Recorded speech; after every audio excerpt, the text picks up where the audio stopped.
Bungan ti pinati ti bilyones nga tao ket tay ulbod nga pamati. Isu di kay bad spread nga kuna ni ama libro Biblia. Amoy kakapsat iti ayamihang kami agaramat iti libro Biblia. Tatipod nga libro Biblia ket agsao. Mangisalakan sao. Iti umuna nga apang ni daydayawen ket isu iti lawag nga isu iti biyag. Nga dayta iti nang parswa iti talo nga personas nga pagbibiyagan tayo. Langit inadaga ken amaadan. Nga ni amaadan isu namen laeng iti nang parswa iti kalanglangan na tapno iti kasta agpamilyada. Dito nga surwa po, kailangan ang bawat isa sa atin na tayo ay pag-aralan natin ang katuruan ito para sa ganun malaman natin ang katotohanan na winala ng mga matatalinong tao. Doon sa ibinigay na notebook sa akin, ang totoo palang nagturo o katuruan ay Ilocano.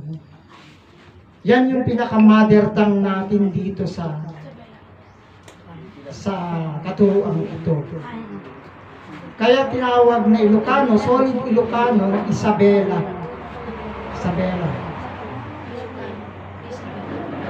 We are living in Queen Isabela Province.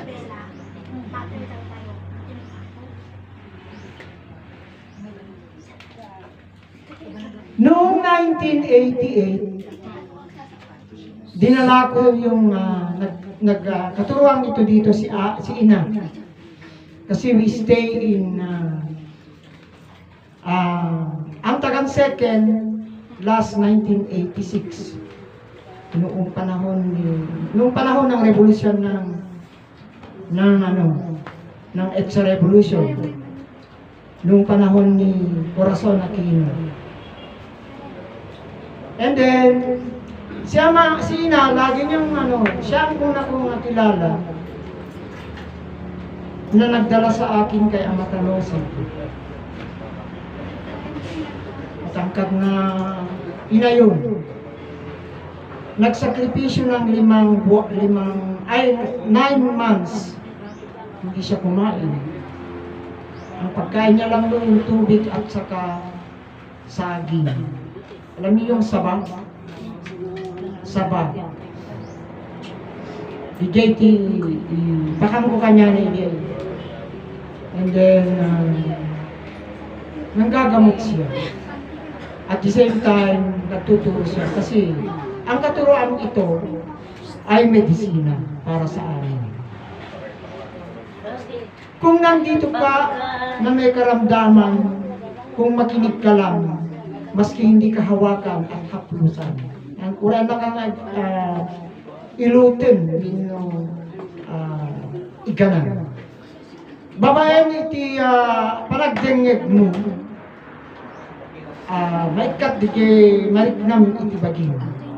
Kasta iti panakabalin na daytoy nga suro. Si kamit laeng iti mangagas iti bagim. Tauray no kanayon da ka nga inutin, hindi nga mabalbaliwan, ti mati ang kababalin mo, haan ka nga uliba. Bayan ti pinag-sistemi daya ang tagang second, kanayon na baliksan dayta nga Ina Maria Conchita Santiago Binlagan. Hanamat kayo baga sa instrumento na nga manitulog diti ayam ni diti nabiliyan. Kanayon na banggitin dahil tatalong emme. At kanyak mo, I'm longing. Nagdamagin ti bagit na niya dahil talong emme. Ma-find out ko lang yung data nga talong emme, hindi ada kami dito yan. Tadi iti nang resiban ni Ina, iti nang isuruan na kanya nga ada iti papanantay yung bundok anak nga ada ti ubog na. Kakanyak ko hanap mamati nga ada ti ubog iti bantay. Nudikit at iyayan iti nagbaitan iti bantay iti ubod. Ngayon babayan siguro ti pa nakabalin ti Diyos ada di nga ubod dito. Kat ada ti kadwami iti nga matod. Salita iti talagang sakil bagina. Kat iso natin ang kali di nga ubod ito. Parte dito. Tati muna balay ni Igay, ayan ni Arceling Jesus. Kitwa. Hindi kanya ni Manong Pigong Igay, ada tinaala na balitok na crucifix. Kati ko na naninay kanya. Ada tinakali na di kapsat mo, hindi man na insurenter kanya. Kati di nga Arabi, ako tinapigsa. Siguro yan, tinatar nga pagkitaan, bitatakat sa aral na. Pero turog na, dahil yung babae, dahil yung bagay na siya, yung ko. Kasi kanya kalapaw mo. Tata, agurot tinapigsa. I plan him to bring niya, ito ada, pag-iyan ni Dr. Domingo, tayo paswero ka nakapusok. Hindi nga kadakil bagay na binmasik ni magurot. Eh, di kayo pinagplano ka panipang ko, itibigan, nagpakada. And then, biglang sumambay niya ama. Apeda kayo dito, awang iti. Apeda kayo dito, awang kayo dito, ikis niya mga abong, nga biglang sumungat. Tanini, tata, dakni tiga, putibutun ko pero ikis niya ama.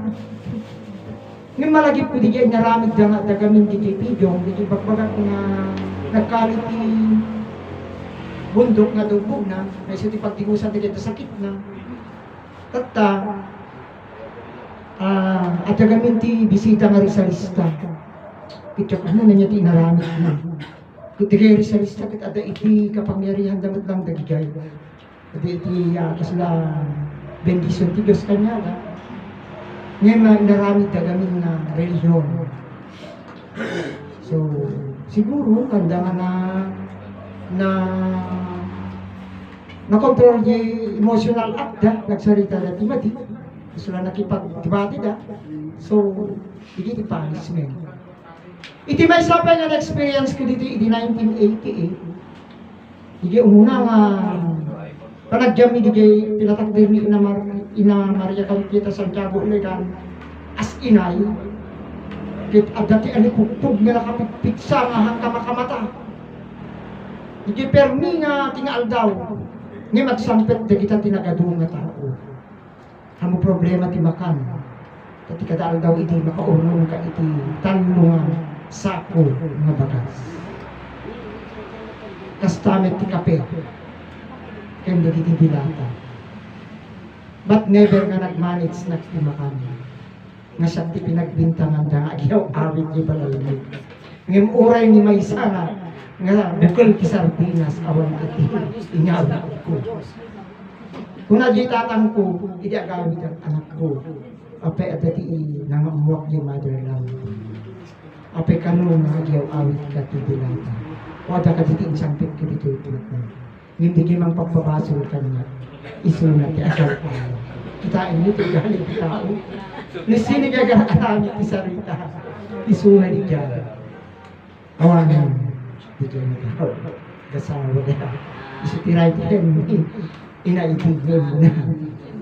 Isumit lang ti instrumento tap numamit ko ni inaigay tanggat Cagayan. That is the very first time I met motherland. Igay tanggat Cagayan.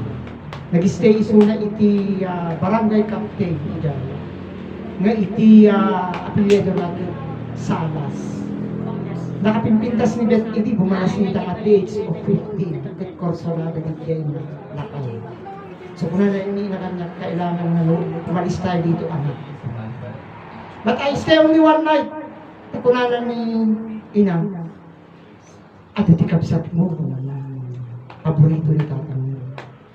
At iti balayo tata. Tapi ano na ako?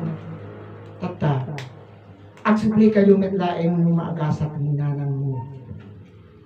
Lungwas kayo may natatangarabi. Ket pangaasim amoy yaw awat niya dito mo. Tanganin. handang tumasakan ni isaldana. Nakatungtungan ni tatang ko di pangisaldaan ng manager ti Land Bank of the Philippines. Di 17 hektar. Tagabrod kami di manong ko apang kami di Saudi. Kiti kunanan ni motherland niya. Ibagam di kapsat mo. Maumuna pa yung pagadalan na nukasanot ti kaputot, iti kambutso, iti lugan, bago matindi Saudi Arabia. So, ini sumampit kami di balay, kininanang ko, pinagluganan ni Pelang inilang mo di money trans. Natapok pa iti apan iti Claveria Cagayan, hindi pa cemented lahat. Pagdating mo doon, puno ka ng pulbo na brown, pati buhok mo. Very rare pa noon ang air-conditioned bus. Iti sumangkot at ibalay, ada ni tatang ko. Ti pagyamanak hanapay nga napaninsal dahil di titulo. Ta Domingo garud siyempre awag ti opisina iti bangko. That was Sunday when I talked with her, with him. Kinangyari, tinatungtong ko, tamo at paninot. Hangamay may sa ti anak mo, ado kami. Ngayon nga momento, adayayan iti sulhi, at dingding iti kapsat ko. Hanggang mo nagay, iti lang ipulong lang kami at ina, kitang dapat tagkita. So hindi tayo na aming taramidit, agawit ka anak, katungtungan di tatang mo, tahan na nga ipanlibang ko di titulo. Kahit kaya hantong na masakit. So, namati ako. And then that time, habang akong kwento kami din tatang ko, dingding ko na. And that was the time nagkaroon kami ng division. Nagkaroon ng divisiveness ng pagkapsat ni. Yun bang na-divide? Kasi nangig na nga rin iba't baga. Tahang matungpal di kay kayat na. Tangami apa na lang budulin ko magigay naganap ko. So, digay iti may isang nang pakitsir kanya takmo. Data nga ina, kitahan ko nga iniwan hanggang dinala niya ako sa pumunta kami sa Antagan Second. The very first house that we stay, yung bahay ni Manong Boy. Ang una niyang dala-dala noong paglabas ni motherland, si Manang asawa ng Boy, Lydia. And then, lumipat kami doon sa bahay ni Manang Feli, yung mabait na kapatid ni Manong Boy. Nag-stay kami doon ng mahabang panahon kasi doon nanganak si Eva. Habang hindi maganda ang pagsasama da Eva kini Noel, da kami iti mga iwan kini di ubin, di gay. And then motherland will provide everything for the baby. Rumar isuna, nga pan agala iti gatas di ubin. Ket iti permi nga mang suporta kanya ni idikit ni Mrs. Bowie, dati grocery. Basta nung mapanin ni motherland di kabagan, andun agawi din, kompleto iti makan. Forma ng esting. Napakabait na tao. At lahat ng anak niya ay puro mga educated. Mga educated ang niya. Believers din ni Ama. Ewan ko kung si ina ang nag-introduce sa kanya, pero ang alam ko si Manang Esting dahil iba siya. May bahay silang malaki doon. Namit ko yung mga anak niyang mga matataas ang pinag-aralan. Meron civil engineer, meron doctor of dentist, doctor of ipin, at saka may lawyer pa yata. Si Mar, katukayo ko, civil engineer yun. At saka meron pang engineer na isa. Pero napakapara di yung pamilya na yun. Kasi, ewan ko kung nakahukay sila ng kayamanan. Kasi meron silang malaking construction firm. Nagkokontrata sila ng mga highways, milyon ang kita mo. Lagi doon, kaya na yun. Ang paniniwalang ito, napakalaki ang halaga ng bawat isa sa atin. Ako yung tumira kay ina noon dito sa motherland na hindi kailanman ako sumama sa paghuhukay ng mga ginto. Kasi nung nandito kami, marami ng mga impluensyadong mga taong pumunta dito, mga mayor, mga papagamot, General. lahat. Basta yung mga ang daming tao dito noon. Ako naman si Pilosofo. Sige, di lumarga sila. Ako, hindi ako sasama doon sa gintuhan nila, sa mining nila. Alam mo, pupunta ako doon sa isang kasama ko. Kasi marami din mga boys dito noon. Mga young ones. Ikatingin ko din sa malapayag ko, nadamala yung gold bar ako. Kasi pagkaamok itiginto nga ibagbagan ni motherland. Ti birbiro ka na. Di jay ginto ti puso na. Imagine, I met her 1986. Ilang taon na ngayon. Matanda na rin ako, no? Napakabata ko pa nung mamit ko siya. Kaya nung pumunta ako ulit dito, for the second time, alam mo na antig ako yung salita ni Grace na hindi ko pa nakita yung ama. Swerte kayo, nakita niyo. Ako, bata pa ako noon. Kailan ka na ipanganak? Hindi niya pa nakita. Ay, hindi. Meron pa si ama nun. Ama left mga 2007. Nandiyan siya na nun, pero sa akin. Iti moral lesson nga pang ibarang kanya yung tata, amoy iti inanipated day ito yung nasuro. Iti manipated day ito yung nasuro, napakapala. May kanya-kanya kayong kapalaran. Yan ang nakita ko. Ako hindi ako yumaman, pero napakapalad ko dahil na-asawa at itinasimpit ko.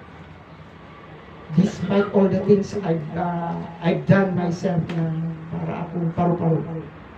Pero napakabait ko. Pati yung mga anak ko. So, nandito ako ngayon, magtestimonya na itong katuruan ito, napakapalad ang mga naniniwala sa katuruan ito. Huwag lang kayong magmadali. Huwag lang tayong magmadali. Kasi ang ugali ng tao parang palad natin. Merong mataas, merong mababa. Pero hindi lahat ngunit hindi lahat ng nasa atin ay ibigay natin sa mga anak natin. Iba't yan tayo mag-ibagay tayo. Tangan mo, spoil din tayo sa anak tayo. Hindi sila magtatagal. Tignan niyo pinag-amis kini Ama. Bigyan ko kayo ng isang example. Nandito ngayon. Isang mag-asawa niya. Nauray ng marabiyan niya, Ama, noon niya papanang na itulog na, biniyawin ka. Itulog na. Isugay ta ni Mami Renato, ni Mami Esther. They began here, nangrugida dito. Idinamuanda ni Ama. Handa binabayaan niya. Handa binabayaan. Uray ni Kulyado. Isu iti driver dun para latay di service niya. Handa binabayaan niya. Kita niyo ti instant life ni Manang Esther na kanimanang Renato. Dagigay nga grasya ti matanggap mo, mudungdungon, ken ayatin ti padang mo. I learned it from here. Dito ko natutunan. Kaya mapalad yung mga taong nagtitiis, nagtsatsaga sa katuruan ito. Hindi man tayo disweldo, pero darating ang grasya ng bawat isa sa atin. Kung alam natin ang katuruan ito. Alam niyo, hindi ko inisip na katulong ako noon sa Antagan. Nandun ako sa Northeastern College that time, pero huminto ako sa katuruan ito. Awa ng Diyos, nandyan pa rin ako. Kaya sana, ipatigyo dito yung nasulo. Amo yung tililiwag na kita ka dito yung motherland, aglalo ta, na-divide kayo dito. Ngayon, hindi kinapudnungan lain, dito yung nasulo. Sayang tayo na hantay inpatid ka amakin ina. Ta isuday danto, iti bagmos tayo, iti masamwan. Amo yung natingtinggit ni Manong kayo, ni Alma, ni Grace, nakaururnos ti pagsarita ba. When ka inpatid ka, iti suday. Ni Manang Estela nag-donate kanya tinutbuk. Before nga apanak dito'y iparbango nag-donate binasa. So I learned it kasi hindi ko naman talaga tinutukan ng katuruan ito. During my time na pumupunta ako doon. Ngayon lang ako nag-focus. So may chances pa ako na mag-aral. Kaya nagpapasalamat ako sa mga nagtiyatyagang pabalik-balik dito na magturo sa amin sa katuruan ito. Dahil itong turo na ito hindi basta-basta. Hindi kagaya ng isang simbahan na papasok ka lang doon na maski puno ang simbahan, nandyan ka sa labas, napakayaman ang isang religion.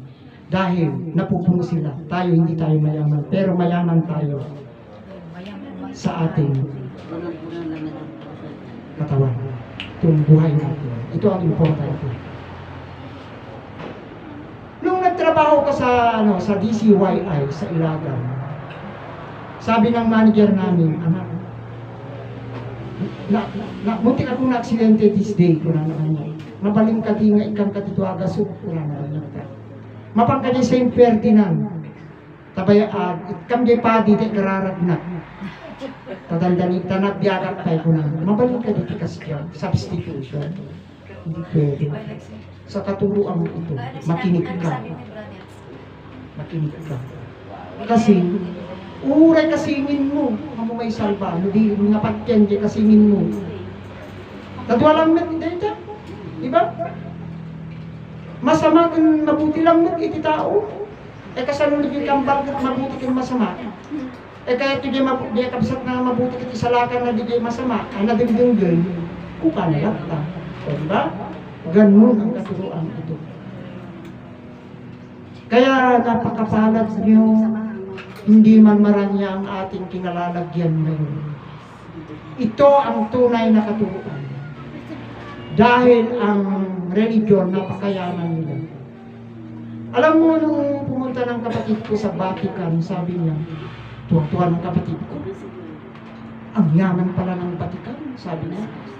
Kasi ang Vatican, the smallest and the richest place in the world. Kasi doon ang kinalalagyan ng ni Pope John Paul II. Doon ang kwapa. Parang politika rin. Kasi ini-elect, hindi Diyos ang nagturing sa kanila, kundi nai-elect din sila na parang politika. Bawat bansa na kasapi ng religious nation, meron silang arsobispo. Nanunungkulan sila doon ng marangya, kompleto ng katulong, kompleto ng pagkain, lahat. Kasi napakayaman ang Vatican. Pag mamatay ang Santo Papa, doon nila, yung mga archbishop, yung mga matataas na galing sa iba't ibang bansa, yun ang mag-e-elect sa kanila. Kagaya si Cardinal Tagle.